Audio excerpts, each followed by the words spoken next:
All right, we're gonna be reacting to four horrific true Christmas horror stories. Let's do it.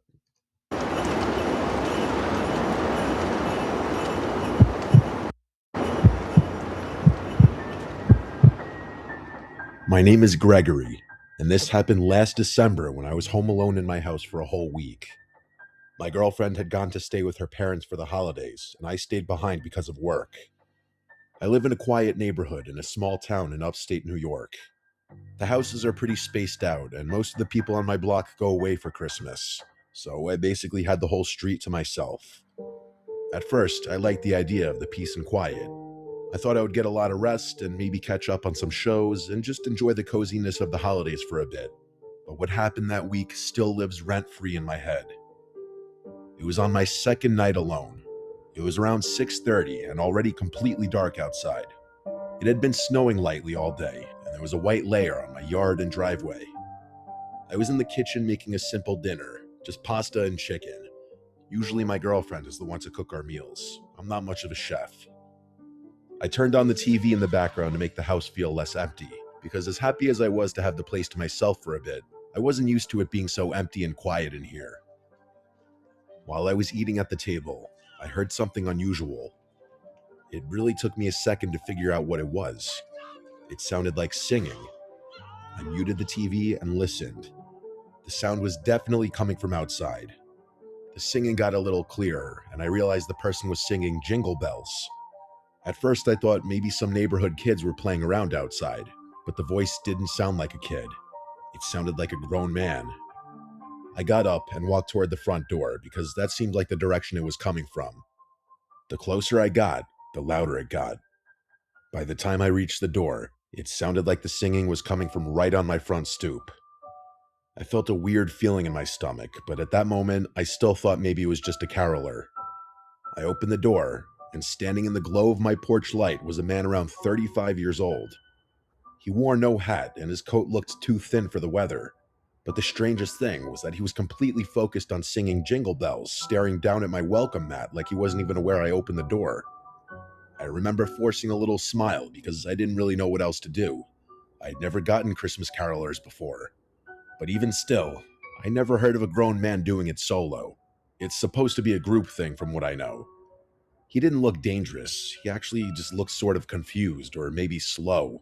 I even wondered if he was special needs or something because he didn't react to me being there. He just kept singing. When he finished the song, I expected him to say something, or at least leave.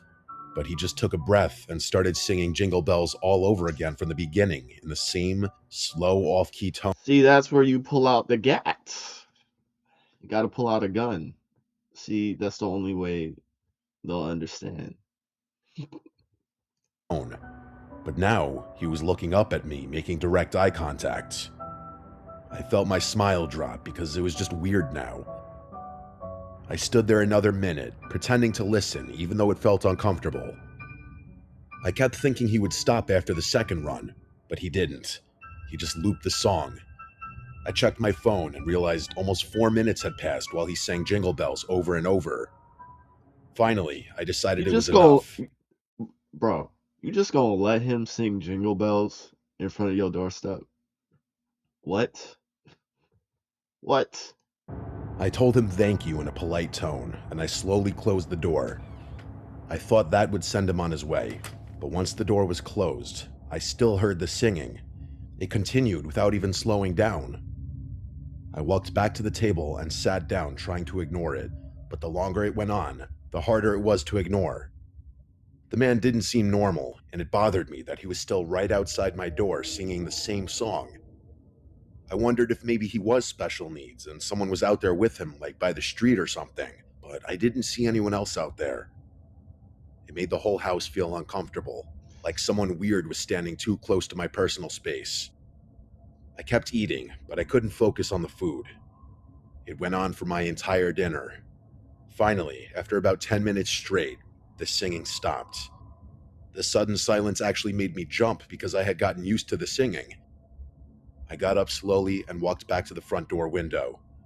When I looked outside, I expected to see the man gone, but he was still there. He had moved. Now he was standing at the end of my driveway. He was just facing my house completely still. Hey, yo! He was no longer singing. At least I couldn't hear anything from here. He was just standing there in the snow, staring at the door. Something about that felt worse than the singing. He looked like he was waiting. I opened the door a crack and told him he couldn't be here, that this was private property and he needed to leave. He didn't move at all. The whole thing was so unnatural. I finally told him that if he didn't leave, I would call the police. Then I shut the door again. I watched him for another minute from the window, but he didn't budge. I didn't want to actually call the cops because I thought maybe there was something mentally wrong with him and I didn't want to make things worse. So instead, I decided to just go upstairs, lock my bedroom door, and try to relax. I checked out the window upstairs before changing into bedclothes. The man was gone from the driveway. Thank God. I figured the threat worked. I got into bed, turned on a lamp, and started reading my book to wind down. Maybe 20 minutes went by when I heard something from behind the house. I knew instantly what it was, unfortunately. It was the same man singing Jingle Bells again, except now it was coming from my backyard. I jumped out of bed and went to the back window. When I looked down, My thing is, like, what did you expect? Like, come on. You not only didn't even, like, threaten him or anything. was he directly inside of my backyard, he was already looking up at my window. The man was in my backyard standing in the snow directly below my bedroom window. He was looking straight up at me while he sang. I slid open the window and yelled at him that I was calling the police. The singing stopped instantly. He stood there in total silence for about 3 seconds. Then, he suddenly burst into a full sprint toward the back door on the lower level. The second he was out of my view, I heard the most insane sound I've ever heard in my life. He started screaming at the top of his lungs, not like a normal scream. It sounded like a death metal singer, but even more insane and deranged. It echoed across the yard and through the entire house. Then came the banging. The back door shook violently as he kicked it, slammed into it, and probably tried ripping the doorknob off. I felt the vibrations from the impacts in my upstairs bedroom. I realized this guy wasn't just weird. He was trying to get inside. I grabbed my phone and called 911 right away. I begged them to hurry, telling them a man was trying to break in. I stayed on the line while holding a baseball bat with my other hand. I backed into my bedroom closet and shut myself in. The operator told me to stay hidden. I could still hear the screams and bangs from downstairs, and every second felt like he was going to break through. Then, just as suddenly as they started, the bangs stopped. Everything went silent except for my breathing. I didn't know if he left or if he got inside. I stayed completely still in the closet until the police arrived. They checked the entire outside of the house and confirmed the back door was still locked. The operator said I could come out and meet them. When I stepped outside to greet them, I finally felt like I could breathe again. We walked around the backyard and saw deep footprints in the snow, showing exactly where he had stood while singing to me through the window and where he had run up to the back door. The footprints then led off into the woods behind my property. The cops went to follow the trail a little bit, but came back because it apparently wasn't worth going deep into the woods at night. They acted like it wasn't a big deal. They told me people act strange all the time, and that as long as I kept my doors locked, I should be fine. They didn't seem very interested in finding him, and that bothered me a lot, but I was too shaken up to argue. After they left, the house felt horribly empty and cold. I kept every door and window locked and double-checked them over and over. At that point, I was over the alone time and just wanted my girlfriend back home. I went down to my parents' place for Christmas Eve and Christmas, thankfully. As far as that man, he never returned. At least, not that I know of.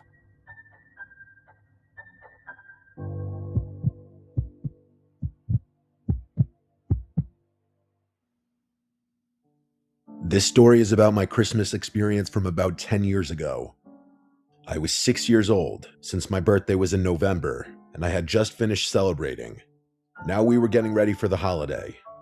My birthday celebration happened on the same day as the famous Odell Beckham Jr. catch. I lived with Cowboys fans, but I was a Giants fan. I remember it being talked about for the rest of the night, and even during my birthday celebration. It was an eventful birthday week, and I'm surprised I remember all of this since I was only 6. I didn't understand football, but I understood that the catch was crazy. So I was just living in the moment and happy it was my birthday, like any other kid. For my birthday, I got tickets to the Mavs Wizards NBA game on December 30th. I was a Cavaliers fan, but since we lived in DFU outside of Dallas, I knew a lot of Mavs fans. And I was a small fan myself, so I was grateful. It was going to be my first NBA game. Christmas Day was 5 days before, and I got a brand new Odell Beckham Jr. jersey and a Mavericks shirt and sweatshirt as I was becoming a sports fan.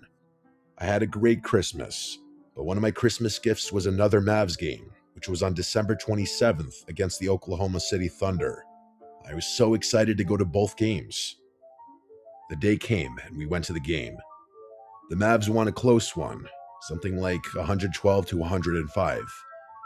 It was crazy to see an event like that in an NBA arena for the first time. We left the game and drove home, which was maybe 45 minutes away from the American Airlines Center. The next couple of days were normal, but I was excited to go back to that amazing stadium and atmosphere. This time we went again. I didn't know it would be the last time I went for years. At the last game, we had nice seats, like 7 rows from the court and in the middle. But this time, we were maybe row 20 and in a corner area, so the experience was different. The game was going well, and I was enjoying it. The Mavs were killing them by like 20 to 30 points at halftime. Since I was a child, I wanted to roam around and get food and go to the bathroom by myself. But I was with my parents and only 6 years old, so my parents and I walked to get some food. We waited in line for maybe 20 minutes. My dad went to another restaurant inside the arena to get different food, and I stayed with my brother, who was waiting in line to pay. As we talked to the worker, I walked away to throw out some of the candy they bought me before the game. I walked to a trash can maybe 30 feet away. As I got there, this tall white man came up to me and asked, "Hey, are you lost?" I shook my head and didn't say anything. He said he didn't see my parents around and told me, "Let's go look," as he grabbed my hand and walked with me. What? I was just a kid, so I walked with him. He took me toward the nosebleeds and said we were going to the intercom so they could announce my name and find my parents. I said okay and kept walking. We got to the top and we waited for about 10 minutes. He waited until the coast was clear and then tried pushing me towards the emergency stairs or elevator. I don't remember exactly, but I do remember there was no one around. Then I remembered stranger danger, and the guilt and fear started sinking in. I realized I shouldn't go with this man.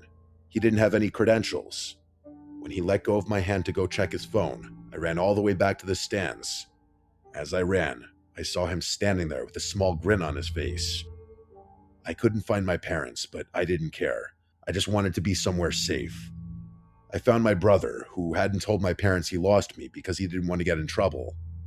He asked if I was okay, and I said yes, choosing not to say anything. The game ended and the Mavs won, but I didn't care. I just wanted to go home. As we exited, I was quiet. When we got in the car, I was also quiet. My parents seemed confused that I didn't seem energetic, but I told them I was tired. As we drove home, I almost fell asleep. I would have been like, I almost got kidnapped. Like, my little head would have been screaming. But then a loud honk screeched behind us. It was so loud I almost screamed. I turned around, and there he was. The same man driving a truck with maybe 3 other men inside. I couldn't tell who they were, just silhouettes. My parents yelled at them from our car when they pulled up next to us, but the men just stared. I wanted to say something so badly, but for some reason I didn't. When we got home, I went right to sleep and passed out fast. In the middle of the night, I woke up with chills. I noticed a light flashing at my window. I looked out, expecting something innocent, Santa Claus or something, but instead saw that man standing out there, shining a flashlight into my bedroom window. I screamed and ran to my parents' room, telling them someone was at my window as if it were a first-story window. They rushed outside and searched for maybe 20 minutes. They didn't find anything, and since I was a kid, they didn't believe me. They said it must have been a shadow from a car, but I know what I saw. On New Year's Eve, a couple days later, we were staying up until midnight to watch the ball drop. We were about 5 or 6 minutes away from midnight when the doorbell rang. My parents answered it. I didn't pay attention until I heard the man's voice, and I was 100% sure it was him. I told my parents, but they didn't believe me. I told them at the game he brought me to the high level, and I ran away and escaped. But they still didn't believe me. They said it was just a man handing out lost dog flyers for his cousin's dog. The night went on, and I was fine. But then a year later, on New Year's Eve, there was a knock at my bedroom window. Keep in mind, I had forgotten about the situation. I got up and looked, and there was a piece of paper on the window that said, "This New Year, you'll meet me again." I gave my parents the note, and they filed a report, hell no. but they never heard anything back. Every couple of years, I get terrified of New Year's Eve, thinking that man will come back. I told my parents I never want to go back to an NBA game, saying it wasn't my thing. But now I'm 16, and it scares me that the man knows where I live. I'm considering going to the Cavs vs. Mavs game on January 2nd or 3rd, which would be my first game since then, but I'm not sure. This experience scared me away from basketball and made me always close my curtains.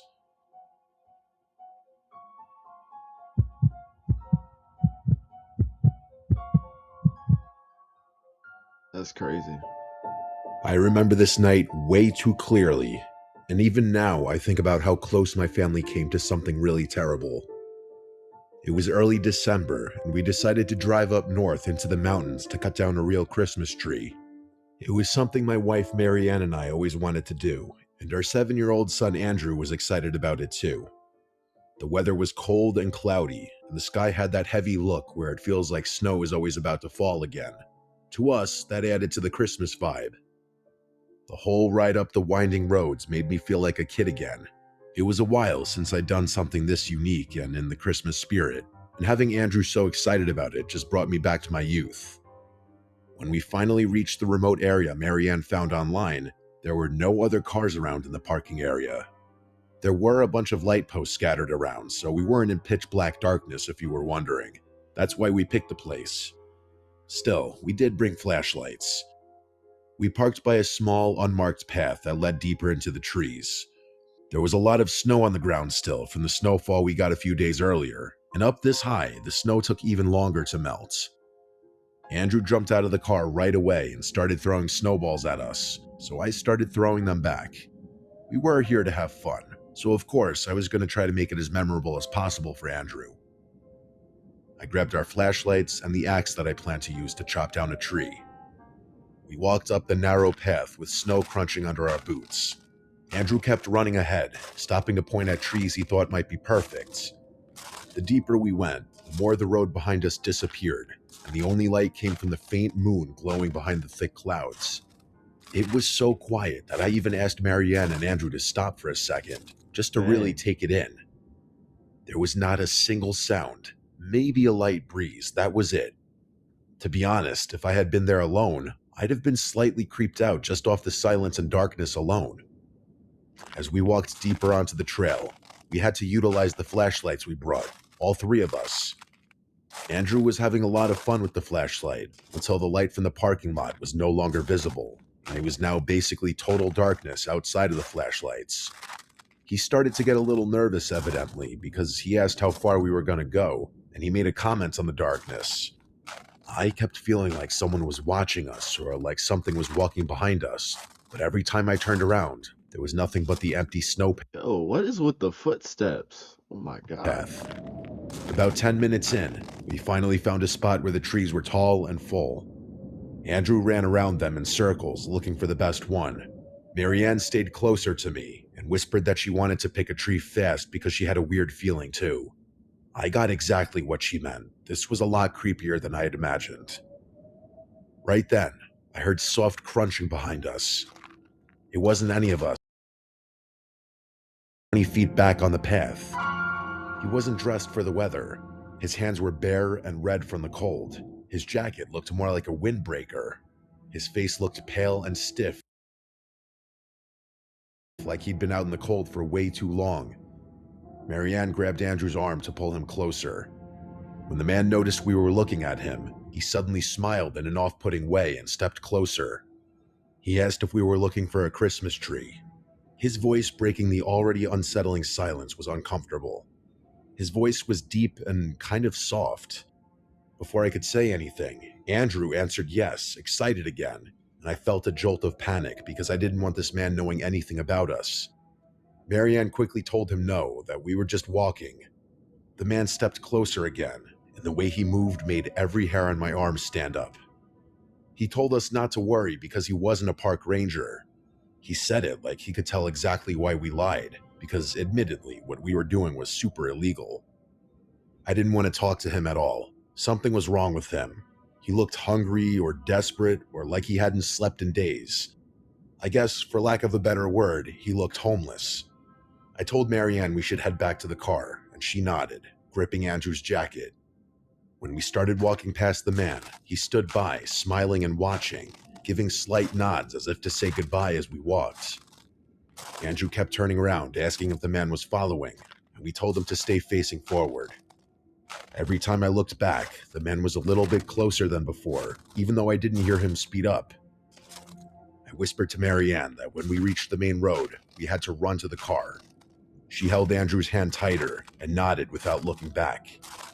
The man's steps stayed behind us the whole time, dragging a little like his boots were too big or too heavy.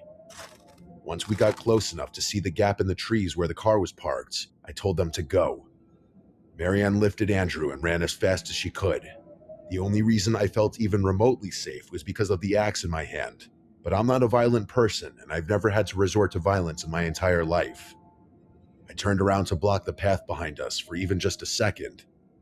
The man had stopped walking and was just staring at me, and he put his hands up halfway, still smiling, and then he said, "I mean no harm. Why don't you get back to your truck now?" And I felt my heart skip a beat as he said this. He said truck, like he knew we came in a pickup truck. I replied back simply that we don't want any trouble. Then I turned and started hurrying back down to the lot. But halfway there, Marianne screamed my name, sounding panicked. Oh no, I thought. When I got to the truck, she showed me that both right side tires were punctured. I didn't have time to examine it for long to realize it was him. I told Marianne to call 911 immediately, but she struggled to find service at first. She walked around the snowy lot for a bit until there was reception. She never strayed too far away. I had Andrew wait in the truck, who was now clearly concerned as he watched Marianne and I freaking out. He was old enough to know something bad was happening. Marianne seemed to be having a hard time on the phone, so I took it and explained our location and that we felt threatened by a random man in the woods who may have potentially been responsible for the tires. Given the potentially unstable individual in the vicinity, and the fact that we had a child with us, police were taking this very seriously and told me to keep my family locked in the truck until police arrive and that a tow truck will be sent as well. I was instructed to keep the operator on the line while we waited, but eventually the line started getting choppy, cutting out at moments because of the poor reception. Then Marianne suddenly screamed in my ear to look and pointed towards the tree line by the path we were on. There were multiple people standing just beyond the tree line. I counted at least 3. They looked like shadows from where we were, which made the sight even more terrifying. It was like we were being stalked and hunted. Then 2 of the people started walking closer. I told the operator, and she said something that really made me uncomfortable. She asked if I had any kinds of weapons, and when I said I had the axe, she implied that if it came down to it, to use it to defend my family. By this point, Andrew was crying, and Marianne tried to calm him down. I told the operator that 2 of the figures were still walking toward the truck. They weren't running or yelling or anything. They just walked very slowly, like they knew we weren't going anywhere. The 3rd figure strangely disappeared, likely back deeper into the woods away from the light. The operator told me the police were close, but I had no idea if that meant 2 minutes or 10. I kept looking back and forth between the tree line and the road in the distance, praying to see flashing lights. I tried to talk to the operator again, but the call dropped. The second it cut off, everything felt 100 times worse. I locked the doors again, even though they were already locked. I kept my hand on the axe, gripping it so hard my knuckles hurt. As the 2 people were now within range of hearing them speak, we could hear them saying, "We're here to help," as they waved their hands in the air. We didn't recognize either of them to be that guy from earlier. Do you think they're park rangers? Marianne asked, and I said firmly, not a chance. But perhaps I said it too loud because Andrew just started crying even more, which Marianne had to try extra hard to console him. These two people approaching were dressed similarly to that first guy, aka way underdressed, and their clothes looked worn out, almost dirty, and they didn't seem bothered by the cold at all.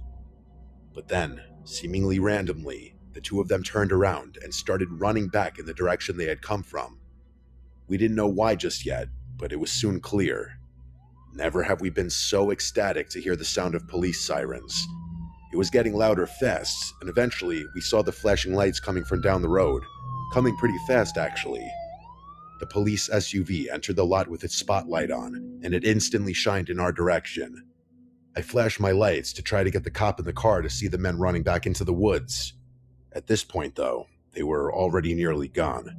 But their footprints weren't. Once the SUV was next to us, two officers jumped out immediately with flashlights drawn, and I got out to basically get on my knees thanking them. I pointed in the direction the men ran. I said they disappeared into the trees like they had rehearsed where to go. The police told us to stay inside the truck while they searched, and more units showed up within minutes. One officer stayed with us. Andrew was no longer scared, but rather once again excited at the commotion and the sight of police officers. After a long search, the police came back and told us what I already knew they were going to say. They didn't find anyone, just tracks in the snow that went deep into the woods and eventually spread out in different directions. They didn't know if the people lived somewhere out there or if they were part of some kind of camp deeper in the mountains. They said sometimes drifters or squatters stay hidden in remote areas during the winter. The tow truck eventually arrived, and the police stayed around us the entire time until our truck was loaded up. We had to sit in the back of a patrol car to stay warm while they finished everything. No one really said much. Marianne held Andrew in her lap, and I just stared out the window, watching the dark tree lines, half expecting to see someone standing there again. On the ride back home, none of us talked. It was like all of us were afraid that saying anything out loud would make it real again. We didn't try to cut down a Christmas tree ever again. We didn't even go back to that mountain area. Even now, 10 years later, I refuse to go anywhere near it. To this day, what scares me the most is the thought that they had been watching us long before we even noticed them. They saw us arrive in that parking lot because they knew to strand us by slashing my tires, and they were waiting for us to go deep enough into the trees so we wouldn't make it back to the truck. We were lucky we trusted our instincts enough and decided to leave for the truck almost right away. We were also lucky I was holding an axe, which may have dissuaded them from doing something crazy. I don't like thinking about how close we came to potentially never going home.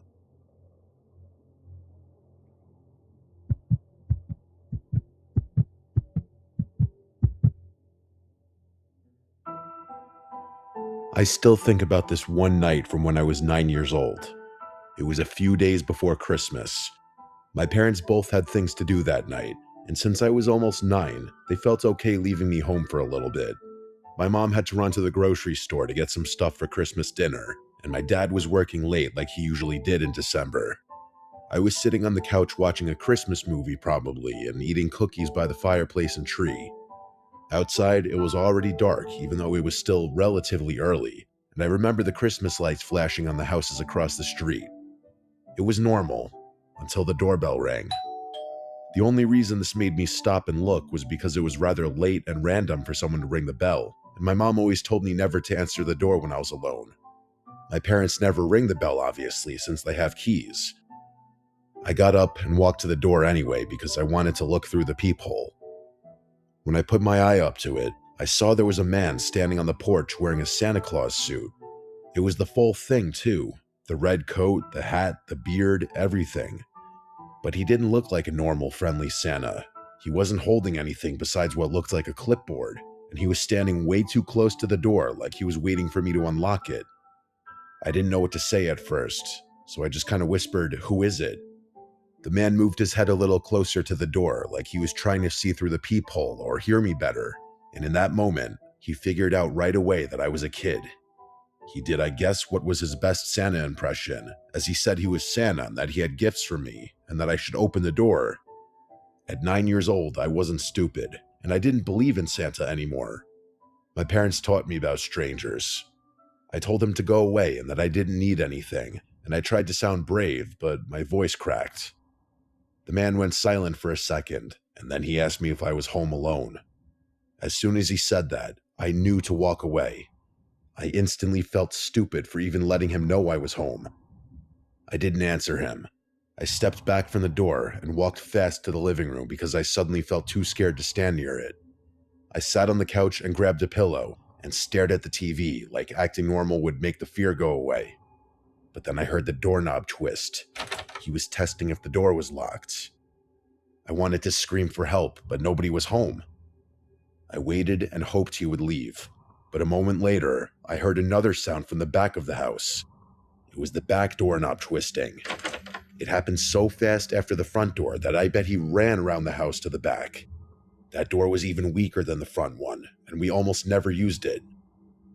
I felt frozen in place, and all I could think about was that my house only had 2 doors and this man was trying both. I ran to the kitchen and grabbed the phone and dialed my mom's number. When she answered, I started talking really fast, trying not to cry. I told her someone was trying to get into the house and he was dressed like Santa. My mom got serious right away and told me she was coming home right now and that I should not open any doors no matter what. She told me to stay in the living room and keep the curtains closed. I sat on the floor behind the couch where I couldn't be seen from any windows, and I stayed completely still. I kept hearing small noises outside, like footsteps or light taps, just some forms of sounds indicating that someone was still there. Eventually, they stopped, and not long after, I heard a car pulling into our driveway, and I knew it was my mom because I recognized her squeaking brakes. I stayed where I was until I heard the front door unlock and slam open. My mom came in breathing hard and holding 2 grocery bags. She locked the door behind her and yelled out for me, and I ran to her right away. She hugged me and then told me she had just seen a man dressed as Santa walking down our street. She said she slowed her car down when she saw him, and she yelled at him out the window asking what he was doing. The man told her he was going door to door asking for donations, but she didn't believe him for a second. She said he looked nervous and that he walked away fast when she started yelling. My mom told me she was proud of me for not opening the door and for calling her right away. She called the police and reported the man, and I'm sure police at the very least surveyed the area. We never found out if he was arrested or if he just disappeared into the neighborhood. 2 neighbors did say, though, that the man knocked on their doors asking for donations, though they said it seemed like a scam. Regardless, that doesn't change the fact that he tried to get into our house, where he knew a little boy was home alone. I still think about that night every year around Christmas when I see Santa decorations. I just remember being 9 years old and knowing that man on our porch was not Santa and that he wanted something else. I guess I was lucky the doors were locked and my mom got home when she did. What would have happened if that door was unlocked is terrifying to think about.